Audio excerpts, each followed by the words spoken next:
مسلمانوں کو کچھ سنی نما جو رہنما ہوتے ہیں وہ بھی اس حوالے سے انہیں ایسی گائیڈ لائن کرتے ہیں اور اس طریقے سے انہیں بہکاتے ہیں کہ نہیں اب یہ ہم صوفی منصب رکھتے ہیں، ہم صوفیوں کے طریقے پر چلتے ہیں، ہمارے نزدیک سب برابر ہیں، ہم کسی سے دور نہیں رہیں گے اور ہم کسی سے قطع تعلق ہی نہیں کریں گے، ہم سب کے ساتھ مل جل کر رہیں گے کیونکہ ہم صوفی ہیں۔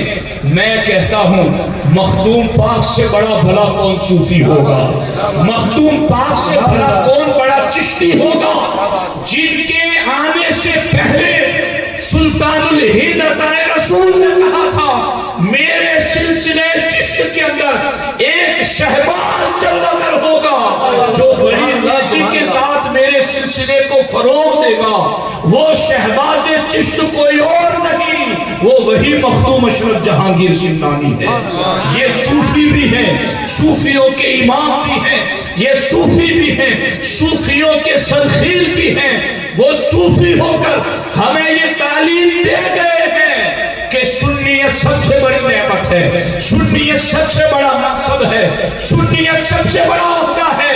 اس لیے اے سنی مسلمانوں، اگرچہ تمہارے پاس بڑے خطے نہیں ہیں، کھیت کھلیان نہیں ہیں، بڑی گاڑیاں نہیں ہیں، بڑی عمدہ عمارتیں نہیں ہیں، کوئی بات نہیں کہ یہ سب کچھ فنا ہو جانے والا ہے۔ رب نے تمہیں وہ دولت دی ہے جس کا سکہ حشر میں بھی چلتا نظر آئے گا، جس سکے کی عظمتیں قبر میں بھی نظر آئے گی اور جس کی عظمت کے فریرے حشر میں بھی لہراتے نظر آئیں گے۔ بس یہ کہ جس کے پاس قیمتی نعمت ہے اسے اس نعمت کا احساس ہو جائے۔ میں تو یہ دیکھتا ہوں کہ اگر کسی شخص کے دونوں جیب میں 50,000 ہزار نوٹوں کی گڈیاں پڑی ہوئی ہو اور پھر آپ اس سے کہیں کہ ذرا اس بھیڑ بھاڑ والے بازار سے نکل جاؤ، تو آپ دیکھیں گے کہ وہ بے پرواہی کرتے ہوئے نہیں جائے، وہ غفلت کرتے ہوئے نہیں جائے، وہ سستی کرتے ہوئے نہیں جائے گا، وہ ہر کسی سے بات کرتے ہوئے اور ہر جگہ پر بیٹھ اٹھتے ہوئے نہیں جائے گا، بلکہ اس کا عالم یہ ہوگا 50,000 ہزار کی گڈیاں جیب میں ہے، بھیڑ سے نکلنا ہے تو دونوں ہاتھ جیب میں ڈالے گا اور ہاتھوں سے گڈیاں خوب مضبوط طریقے پر پکڑے گا، نظر چاروں طرف تیز رکھے گا، کہیں بیٹھے گا نہیں، کہیں اٹھے گا نہیں، بلکہ فوراً سیدھا اپنی منزل پر پہنچے گا اور جا کر اپنی قیمتی چیز کو محفوظ کرے گا۔ ارے یہ چیز کہ 1,00,000 کسی کے جیب میں ہو وہ اتنا چوکنا رہتا ہے۔ سنیوں تمہیں رب نے قسمت سے سنی عقیدہ عطا کیا ہے، رب نے تمہیں سعادت مندی سے غوث پاک کا عقیدہ عطا کیا ہے، رب نے تمہیں سعادت مندی سے وہ اوریجنل دین عطا کیا جو مدینے سے سلطان الہند لے کر سبحان اللہ، نعرہ تکبیر، نعرہ رسالت، خواجہ کا ہندوستان، مسلک اعلیٰ حضرت۔ آپ غور کریں، یہ دنیا کی دولت سائے کی طرح ہے، یہ دنیا کی دولت ہاتھ کے میل کی طرح ہے، صبح سایہ کہیں ہے شام کو کہیں ہے، ہاتھ میں میل ابھی ہے فوراً چھوٹ گیا۔ دنیا کی دولت کی بس وہی حیثیت ہے، مگر اس کے حوالے سے اتنے چوکنے رہتے ہو، اتنے چاق و چوبند رہتے ہو، اس کے حوالے سے کبھی لاپرواہی نہیں برتتے، نہ کسی کو لاپرواہی کا مشورہ دیتے ہو۔ جب دنیا کی دولت جو زوال پذیر ہے، ختم ہو جانے والی ہے، سائے اور میل کی طرح ہے، اس کے بارے میں اتنے چوکنے رہتے ہو، تو جو سنیت اتنی بڑی نعمت ہے، یوم تبیض وجوہ وتسود وجوہ، قرآن مجید کی اس آیت کی تفسیر پڑھو، تفسیر در منصور کے اندر امام جلال الدین سیوطی رضی اللہ تعالیٰ عنہ کو اس آیت کی تفسیر میں کیا لکھتے ہیں؟ یہ سیوطی کون سیوطی ہے؟ آج اگر کسی کو خوش نصیبی سے ایک بار در مصطفیٰ کی حاضری نصیب ہو جائے، وہ اپنے آپ کو خوش قسمت سمجھتا ہے، میں مدینہ دیکھ کے آیا ہوں، میں گنبد خضرا دیکھ کے آیا ہوں۔ اور اگر کسی کو خواب میں سرکار اپنا جلوہ دکھا دے تو پھر اس کی تو وارے ہی نہیں آ رہے ہیں، اللہ اکبر۔ لیکن لیکن سیوطی وہ امام ہے جو فرماتے ہیں 1-2 مرتبہ نہیں، 5-10 مرتبہ نہیں، 20-30 مرتبہ نہیں، بلکہ مجھے 72 مرتبہ کھلی آنکھوں سے اللہ کے رسول کا دیدار نصیب ہوا ہے۔ اتنے بڑے امام ہیں امام جلال الدین سیوطی رضی اللہ تعالیٰ عنہ، اپنی کتاب تفسیر در منصور میں اللہ اکبر حضرت عبداللہ ابن عباس کا اس تفسیر پر قول ذکر کرتے ہوئے فرماتے ہیں کہ یہ یوم تبیض وجوہ وتسود وجوہ، اس آیت کا ترجمہ یہ ہے کہ قیامت کے دن کچھ لوگوں کے چہرے روشن اور چمکدار ہوں گے، وتسود وجوہ، اور قیامت کے دن کچھ لوگوں کے چہرے سیاہ اور کالے ہوں گے۔ یہ کن کے چہرے قیامت کے دن روشن ہوں گے، یہ کن کے چہرے قیامت کے دن کالے ہوں گے؟ عبداللہ ابن عباس فرماتے ہیں تبیض وجوہ اہل سنت والجماعہ وتبیض اہل البدع والاہواء، فرماتے ہیں قیامت کے دن جن کے چہرے روشن اور چمکدار ہوں گے وہ سنیوں کے چہرے چمکدار ہوں گے، وہ سنیوں کے چہرے روشن ہوں گے، وَتَسْوَدُّ وُجُوهُ أَهْلِ الْبِدْعِ، اور جتنے گمراہ فرقے ہیں، بد مذہب فرقے ہیں، ان کے چہرے سیاہ اور کالے ہوں گے۔ سنی تیرا مقدر تو یہاں ہی روشن نہیں ہے، تیری روشنی کا سلسلہ تو حشر تک چلتا جا رہا ہے، وہاں بھی تیرے چہرے ایسے روشن ہوں گے کہ نور آنکھوں میں تو چہروں پہ اجالے ہوں گے، نور آنکھوں میں تو چہرے پہ اجالے ہوں گے، مصطفیٰ والوں کے انداز نرالے ہوں گے۔ سبحان اللہ سبحان اللہ واہ سبحان اللہ۔ دوستان محترم، آپ دیکھو، آپ یہ ہے قرآن، یہ ہے قرآن کی تفسیر، یہ ہے صوفیہ، یہ ہے صوفیہ کے سرخی، یہ ہے چشتی بزرگ، یہ ہے اوریجنل دین، کہ یہ سنیت ہے جو اتنی بڑی نعمت، اور اس کا فیض یہاں سے یہاں تک جاری۔ ممکن ہے کہ کوئی کل اٹھ کر کے آپ کو یہ کہے، کوئی بد مذہب بھی، چونکہ حالت یہ ہوتی ہے نا کہ اگر کسی کمپنی کا ٹریڈ مارک بہت زیادہ چلتا ہے تو چور اچکے بھی اس کو استعمال کرنے کی کوشش کرتے ہیں کہ اس کو استعمال کیا جائے، فائدہ تو اٹھا لیا جائے۔ اسی لیے کوئی کپڑا مارکیٹ میں آئے یا کوئی گاڑی مارکیٹ میں آئے تو آپ کو نظر آئے گا کہ اس کی ڈپلیکیٹ جعلی طریقے پر بھی لوگ بنا کر بیچنا شروع کر دیتے ہیں اسی کے نام پر، حالانکہ نام ہی صرف ہوتا ہے، حقیقت سے اس کا کوئی تعلق نہیں ہوتا۔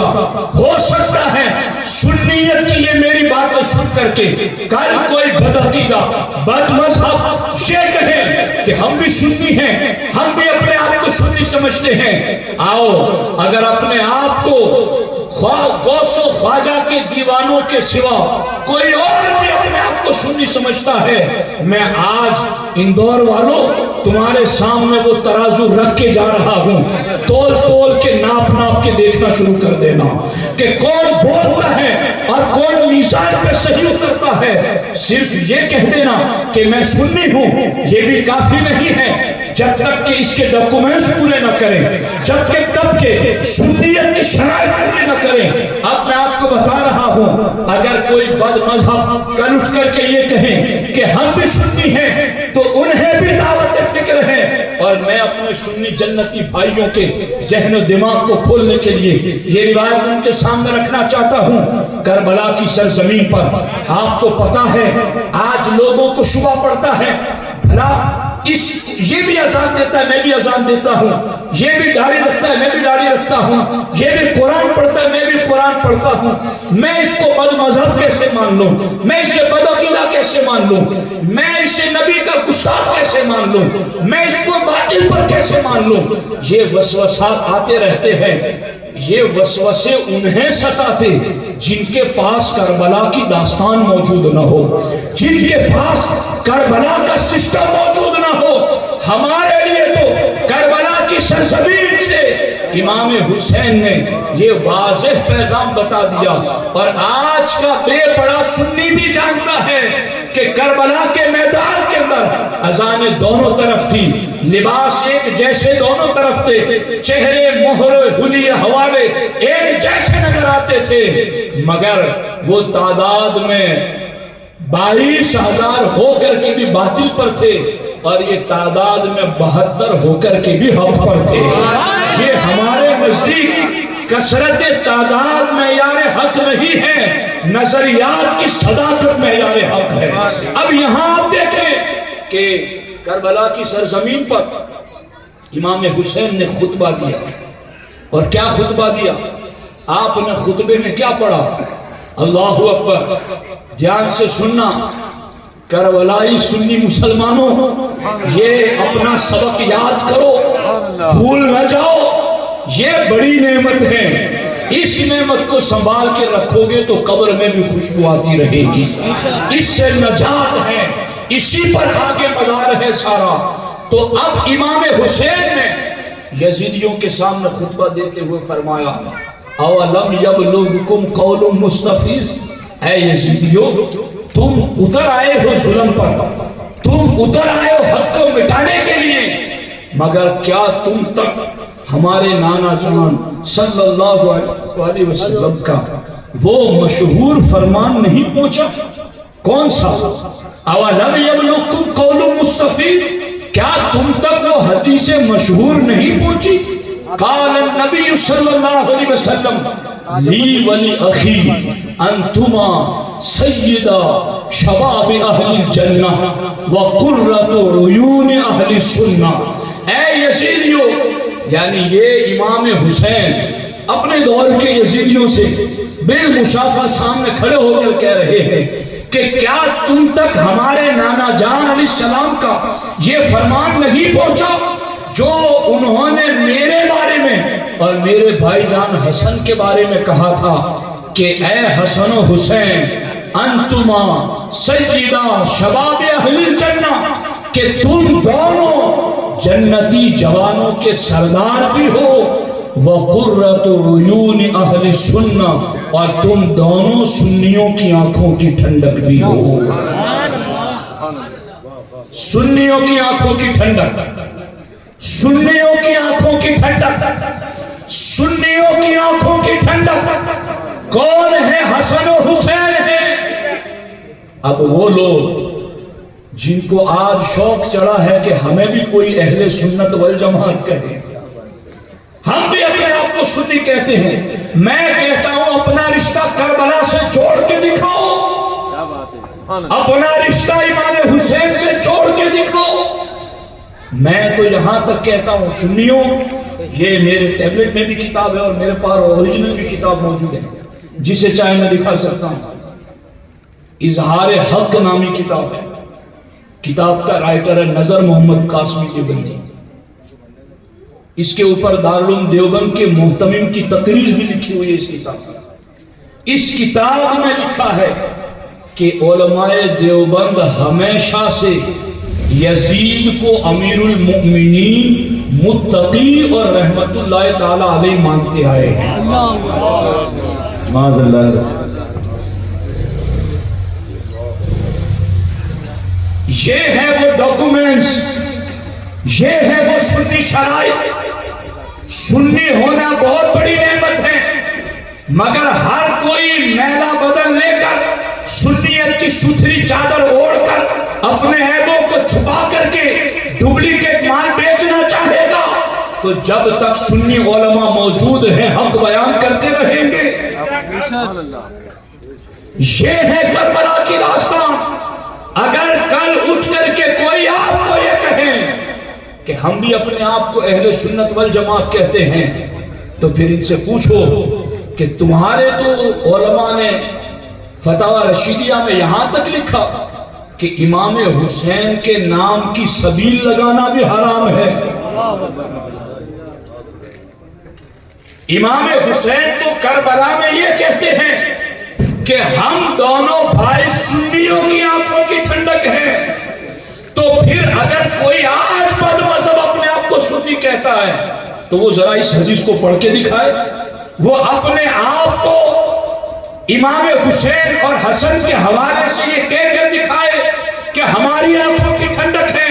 اور پھر یزید کے بارے میں جو رحمت اللہ علیہ لکھا، یزید کے بارے میں جو امیر المومنین لکھا، یزید کے بارے میں جو متقی لکھا، اس کو ذرا امام حسین کے اس فرمان کے سامنے رکھ کر کے دیکھے اپنے آپ کو، تو خوش قسمت سعادت مند ہے وہ مسلمان کہ جو اپنے آپ کو آج سنی بھی کہتے ہیں اور یقیناً بالیقین امام حسین سے پیار بھی کرتے ہیں اور یزید کی وکالت نہیں کرتے، یزید کو فاسق و فاجر مانتے ہیں. یہ ہے سنیت کی علامت اور یہ ہے سنیت کی پہچان.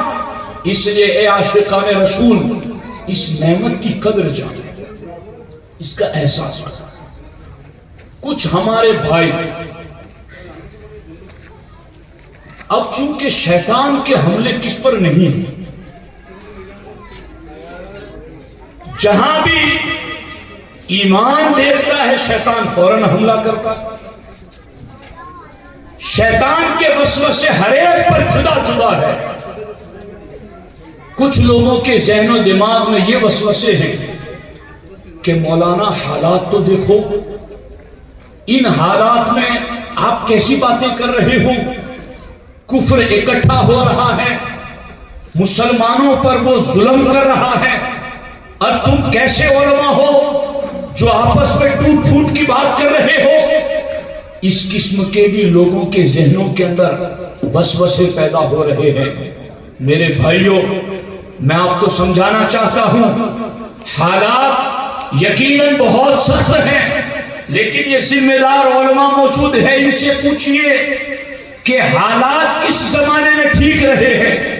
کیا اللہ کے رسول نے جب نبوت کا اعلان کیا اس وقت حالات ٹھیک تھے؟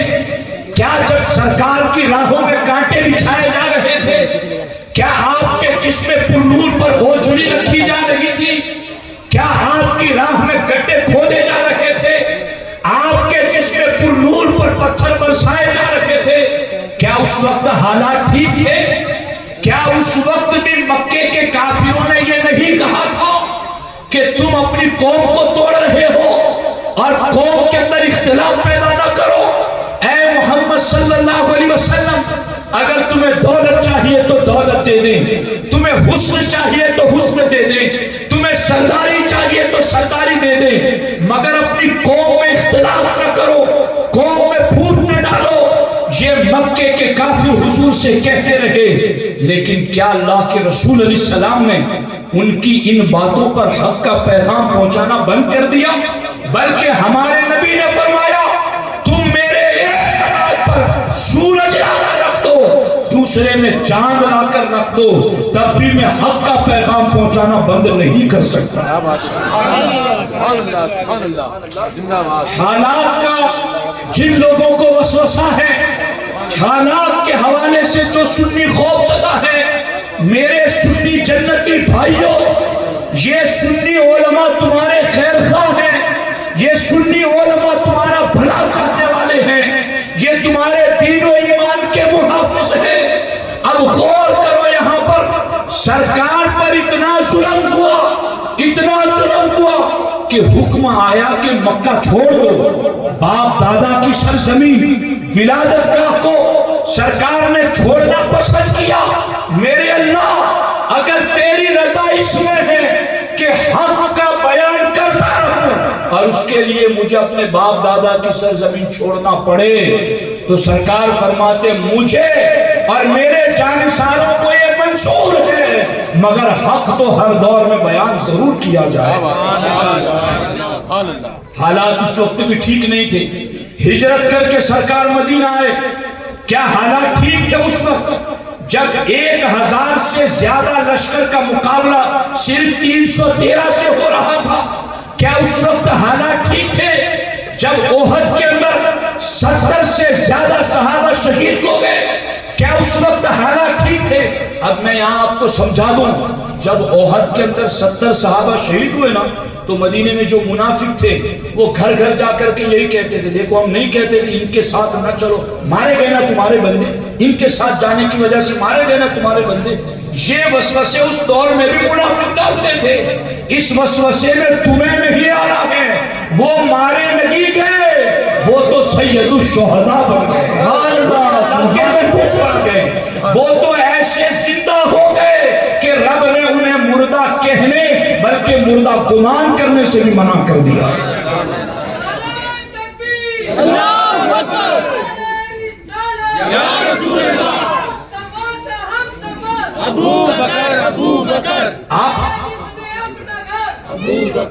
آپ غور کیجیے اس پر۔ پھر ہجرت کے بعد جنگ احد، جنگ بدر، حنین، احزاب، خیبر، خندق، کیا حالات ٹھیک تھے؟ یہ سارے حالات اس وقت کے کیسے تھے؟ پھر حضور نے جیسے کہ آنکھ بند فرمائی، ادھر کئی قبیلے مرتد ہو گئے، کئی زکوٰۃ کا انکار کر بیٹھے، اور ادھر حالات یہ کہ مسیلمہ کذاب 40,000 سے زیادہ کا لشکر جمع کر کے مدینے پر حملے کی تیاریوں میں لگ گیا۔ ادھر اسامہ بن زید کا لشکر روانہ ہو رہا ہے۔ حضور کی جدائی میں صحابہ پریشان حال ہیں۔ کیا اس وقت حالات ٹھیک تھے؟ عثمان غنی کی شہادت ہوئی مدینہ طیبہ میں، حالات ٹھیک تھے؟ مولا علی کی شہادت ہوئی، حالات ٹھیک تھے؟ کربلا میں 72 نفوس نے جانے دی، کیا حالات ٹھیک تھے؟ اکبر کے دور کے اندر جب اس نے دین الہی ایجاد کرنا چاہا، کیا اس وقت حالات ٹھیک تھے؟ امام احمد ابن حنبل کے زمانے میں جب خلق قرآن کا مسئلہ اٹھا، کیا اس وقت حالات ٹھیک تھے؟ امام احمد رضا کے دور میں چاروں طرف سے سنیت پر حملے ہو رہے تھے، کیا اس وقت حالات ٹھیک تھے؟ میرے سنی جنتی بھائیوں، دلوں کے اوپر اس وسوسے کی کاٹ کو آج نقش کر لو۔ حالات کسی زمانے میں ٹھیک نہیں لگے، اور حالات ٹھیک کرنے کا مجھے اور آپ کو ذمہ دار نہیں بنایا گیا، مگر اپنا ایمان ٹھیک رکھنے کا ہمیں ذمہ دار بنایا۔ اور میں تو ان ذمہ دار علماء کی موجودگی میں کہتا ہوں، اگر ایمان جن کو حالات کا خوف لگا ہوا ہے نا کہ حالات ٹھیک نہیں، حالات ٹھیک نہیں، حالات ٹھیک نہیں، ارے ایمان ٹھیک کرو، حالات ٹھیک ہو جائیں گے۔ عقیدہ ٹھیک کرو، حالات ٹھیک ہو جائیں گے۔ گستاخیاں بند کرو، حالات ٹھیک ہو جائیں گے۔ اولیاء کے حوالے سے پروپیگنڈے چھوڑو، حالات ٹھیک ہو جائیں گے۔ قرآن اگر یہ میرا موضوع نہیں ہے، ورنہ میں آپ کو بتاتا، حضور امیر سنی دعوت اسلامی کی لکھی ہوئی کتاب بھی ہے، خدا آپ کو توفیق دے تو اس کو پڑھیے۔ قوموں کی تباہی کا سبب، اصلی سبب قومیں تباہ کیوں ہوتی؟ خدا کی قسم میں قرآن کا ایک ادنیٰ سا طالب علم ہوں، مگر درجنوں آیتیں اس وقت میں آپ کو قرآن کی اس موضوع کے حوالے سے بتا سکتا ہوں۔ قومیں تباہ ہوتی کہ جب نبی کی توہین کرتی ہے، قومیں تباہ تب ہوتی ہیں جب گستاخوں کا سپورٹ کرتی ہیں۔ حالات ٹھیک نہیں لگے کسی دور میں، نہ مکی زندگی میں، نہ مدنی زندگی میں، نہ کربلائی زندگی میں، کسی دور میں حالات ٹھیک نہیں رہے، مگر ہر دور میں ایمان والوں کا ایمان ضرور ٹھیک رہا ہے۔ جو اپنا کام ہے وہ کرنے کی بات کرو، حالات کے خراب ہونے کی بات نہ کرو۔ ایک تو یہ وسوسہ تھا جس کی کاٹ میں نے آپ کے سامنے رکھ دی ہے، تو اس کو یاد رکھو، اور پھر آگے میں آپ کو یہ بات بھی بتاتا چلوں کہ یہ قیمتی نعمت ہے۔ اب یہ چونکہ جو باپ لاکھ پتی، کروڑ پتی، ارب پتی ہوتا ہے نا، وہ اپنی اولاد کو خوب نصیحتیں کرتا ہے، بیٹا میں نے بڑی محنت سے کمایا، یہ وراثت میں تیرے پاس آئے گا، اس کو سنبھال کے رکھنا، اس کی حفاظت کرنا، تو بڑی ناز و نعمت میں پیدا ہوا مگر میں نے بڑا خون پسینہ بہایا، یہ وراثت تیرے لیے آسانی سے نہیں آئی، میری اور تیرے دادا کی بڑی محنتیں لگی اس کے پیچھے، اس لیے اس کی حفاظت کرنا۔ ارے یہ سنی وراثت یوں ہی ہاتھ میں نہیں آ گئی، یہ مکی، مدنی، کربلائی اور 1450 سال کے اہل بیت اطہار، صوفیہ، صالحین، اولیاء اللہ، ان کی قربانیوں کے نتیجے میں یہ وراثت ہم تک پہنچی ہے۔ یہ بھی اپنی اولاد کو سمجھاؤ اور بتاؤ انہیں کہ سنی گھر میں پیدا ہو گئے تو یہ مفت میں ملی ہوئی نعمت کو ناقدری نہ کرو، اس کا احساس کرو کہ یہ کتنی بڑی نعمت ہے۔ اچھا، اب میں جو اصل بات آپ کو سمجھانا چاہتا ہوں وہ کیا ہے توجہ آپ لوگوں کی، دھیان سے سنیے گا۔ سنی وراثت منتقل کرنے کے لیے ہمیں کرنا کیا پڑے؟ سنی وراثت اپنی اولاد تک منتقل کرنے کے لیے ہمیں اپنے بچوں کو سنی عالم دین سے پڑھانا ہوگا۔ اس سلسلے میں یہ میرے پاس صحیح مسلم شریف موجود ہے، چونکہ بہت دور سے آنا ہوتا ہے اس لیے کتابیں میں لا نہیں پاتا، اور میں آج فلائٹ بھی صبح کی مس کر گیا، باقی میرا ارادہ تھا کہ فتاوی رضویہ شریف کی 4 جلدوں سے بھی میں حوالے آپ کے سامنے پڑھ کے سناتا، وقت نہ مل سکا کہ میں انہیں منوا سکتا۔ اب یہ دیکھیے، یہ ہے مسلم شریف، یہ ہے صحیح مسلم، اور جو آپ کو سنا رہا ہے وہ بھی صحیح مسلم۔ سبحان اللہ، سبحان اللہ، نعرہ تکبیر، نعرہ رسالت، خلیفہ حضور شیخ الاسلام۔ اور اس صحیح مسلم کی صحیح اسلام والی صحیح بات کو سن کر کے خود بھی صحیح ہو جاؤ۔ کیا فرمایا اس میں؟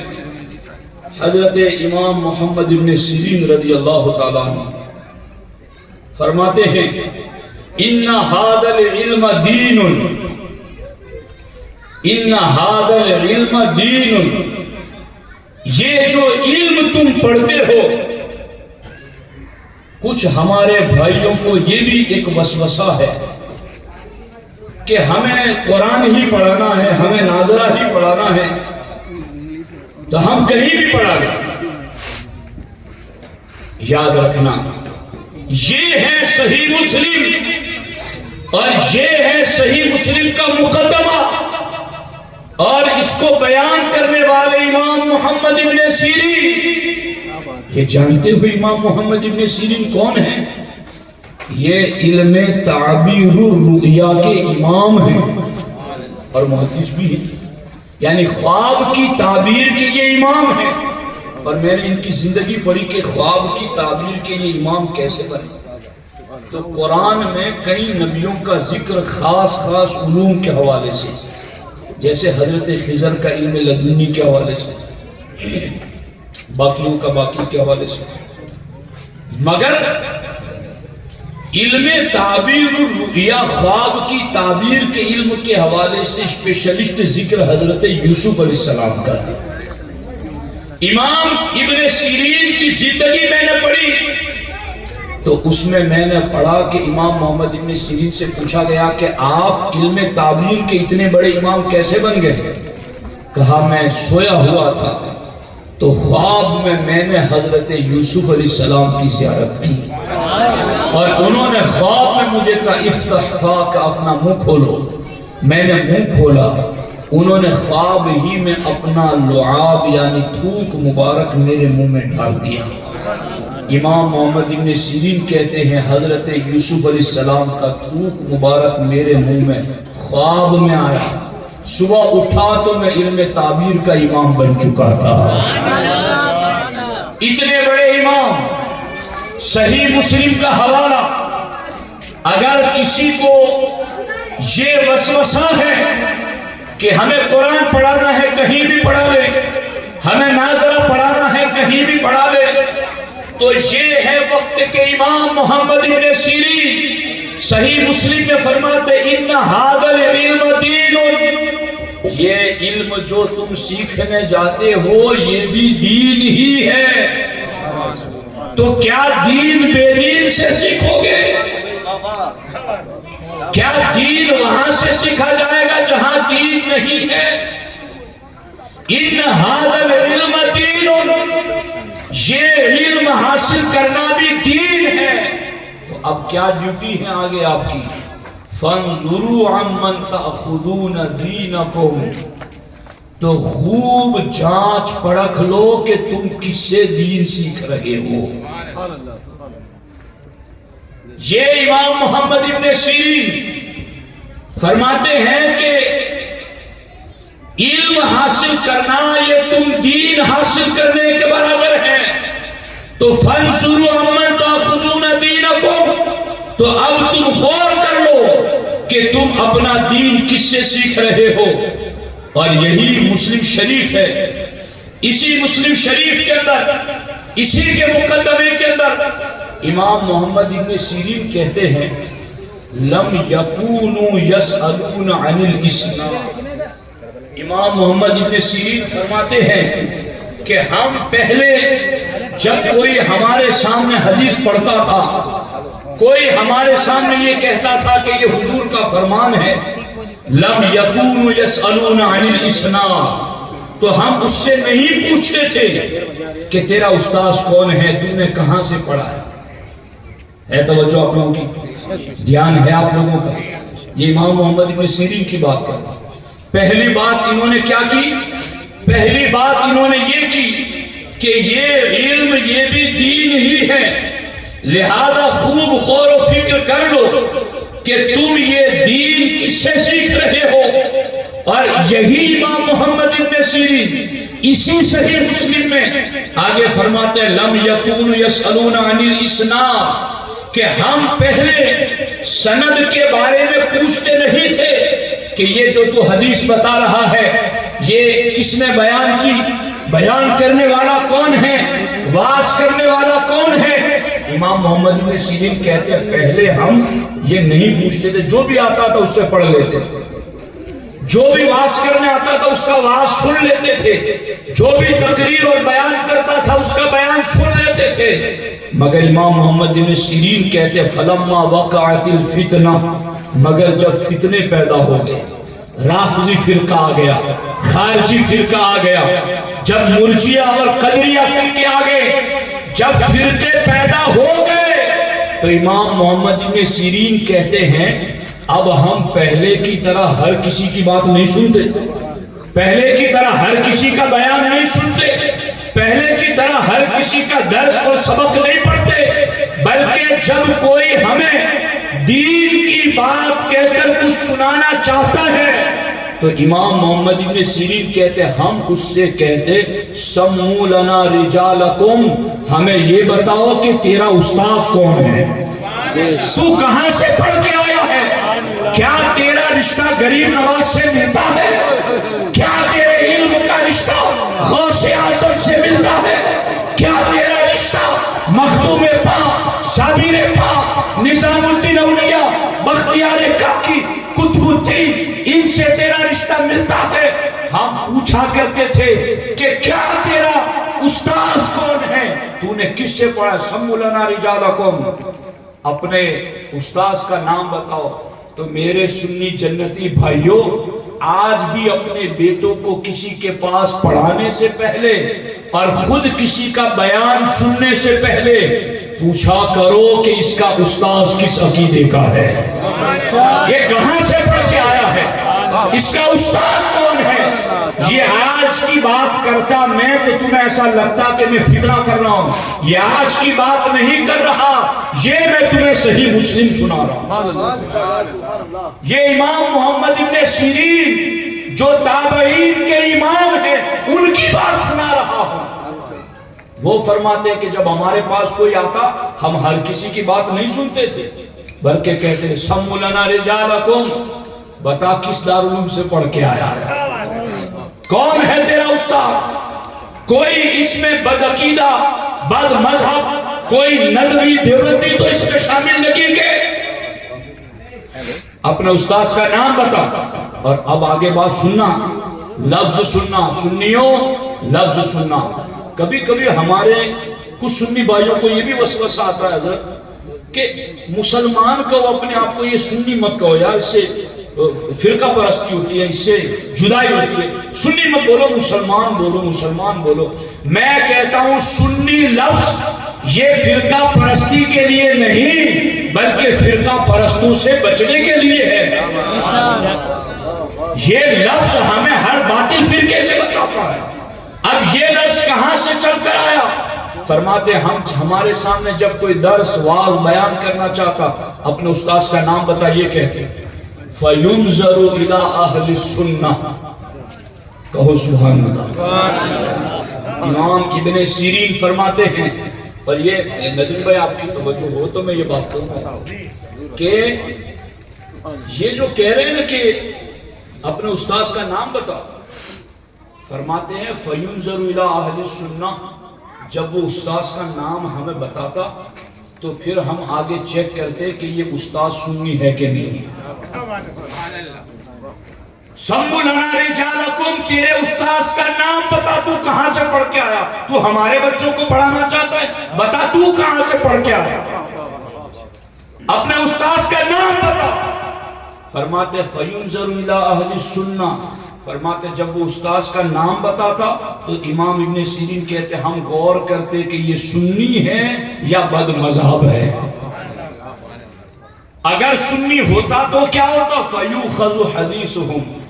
فرماتے ہیں اگر وہ سنی ہوتا اس کا سبق بھی سنتے، واعظ بھی سنتے، بیان بھی سنتے، اس کے ذریعہ حدیث بھی سنتے. اور اگر وہ کوئی بد مذہب ہوتا تو وَيُنْظَرُ إِلَىٰ أَهْلِ الْبِدْعِ فَلَا يُؤْخَذُ حَدِيثُهُمْ. فرماتے ہیں اگر وہ نام لیتا کہ میرا استاذ فلاں ہے اور ہمیں پتا چلتا کہ یہ تو بد مذہب بد عقیدہ ہیں، فَلَا يُؤْخَذُ حَدِيثُهُمْ. امام ابن سیرین کہتے ہیں اگر وہ پھر ہمیں یہ بھی کہتا کہ یہ حدیث سنا رہا ہوں، ابن سیرین کہتے ہیں ہم اس کی زبان سے حدیث بھی نہیں سنتے. آپ نے توجہ نہیں دی میری بات پر. یعنی میرے سنی بھائیوں، یہ ہے وہ جو کھیت میں بیج ڈال کے کسان آتا ہے. آپ میں کوئی کسانی کرنے والے لوگ ہیں؟ کسان جب کھیت میں بیج ڈال کے آتا ہے تو مارکیٹ میں ڈھونڈتا ہے کون سی دوائی اس کھیت میں ڈالوں کہ اس سے اس دانے کی حفاظت ہو اور جراثیم اس دانے کو کھا نہ جائے. ڈھونڈتا ہے نہیں ڈھونڈتا اس دوائی. پھر وہ دوائی لگاتا ہے بیج کے ارد گرد تاکہ وہ دانہ اگ سکے، اس کو ہمارے یہاں جو دیمک وغیرہ کہتے ہیں ادھر وہ کھا نہ جائے، اس بیج کو خراب نہ کر دے. ایسا یہاں ہوتا ہے کہ نہیں ہوتا ہے؟ سنی بھائیوں، تمہارے دلوں میں بھی سنیت کا بیج موجود ہے. اس بیج کے ارد گرد جو جراثیم ہے، ان جراثیم کو مارنے کے لیے فکر رضا کی دوا ضروری ہے. فکر رضا کی دوا ضروری ہے. اب فرماتے ہیں وَيُنْظَرُ إِلَىٰ أَهْلِ الْبِدْعِ. جب وہ اپنے استاذ کا نام لیتا اور وہ استاذ کوئی بد مذہب ہوتا فَلَا يُؤْخَذُ حَدِيثُهُمْ. اگر وہ ہمیں یہ بھی کہتا کہ میں حدیث سنا رہا ہوں، میں حدیث سنا رہا ہوں، میں درس حدیث لے رہا ہوں، میں محدث ہوں. امام محمد ابن سیرین فرماتے ہیں مسلم شریف کے مقدمے میں کہ اگر وہ حدیث بھی سناتا تو ہم اس کی زبان سے حدیث بھی نہیں سنتے تھے. میں یہاں آپ کے سامنے 2 روایتیں اور پڑھوں اور اس کے بعد پھر میں اپنے امام اہل سنت کا ایک حوالہ پڑھنا چاہتا ہوں. بس میں بات سمیٹ رہا ہوں، اس کو سن لو آپ لوگ.